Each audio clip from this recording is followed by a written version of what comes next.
اسما بھابھی ٹھیک ہے؟ کہاں ہے وہ؟ تم اسما کا کیوں پوچھ رہے ہو؟ میں صرف ولید کی وجہ سے خاموش ہوں، لیکن یہ جو کل تم نے ڈاکٹر کے سامنے ڈرامہ کیا تھا وہ کیا تھا؟ مجھے آپ سے بات کرنی ہے۔ آپ نے کل مجھے کلینک پہ کیوں بلایا تھا؟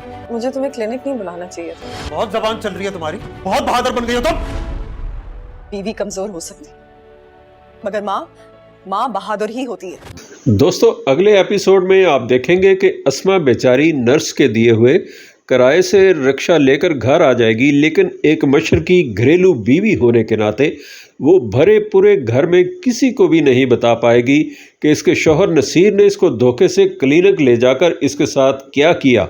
وہ پڑوس کی لڑکی سمن کے ساتھ اپنے گھر کے صحن میں پریشان بیٹھی ہوگی کہ ولید کے ساتھ کیا ہو گیا۔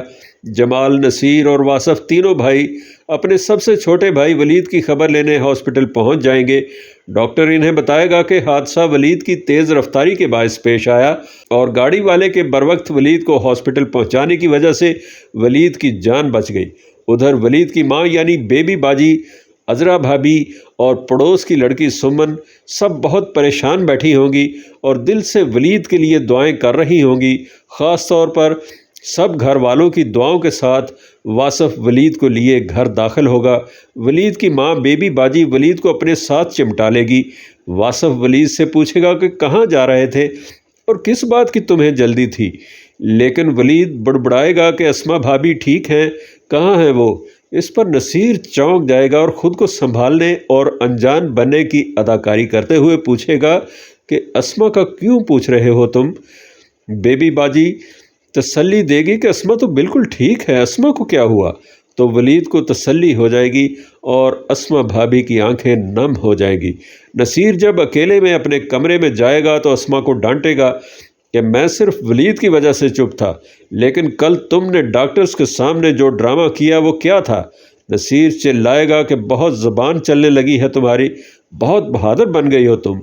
تو اسما کہے گی کہ بیوی کمزور ہو سکتی ہے مگر ماں بہادر ہی ہوتی ہے۔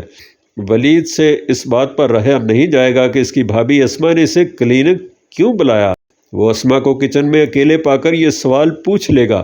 اسما خود کو ولید کے اس حادثے کا ذمہ دار سمجھے گی اور کہے گی کہ میری وجہ سے تمہارے ساتھ یہ حادثہ ہو گیا، مجھے تمہیں کلینک نہیں بلانا چاہیے تھا۔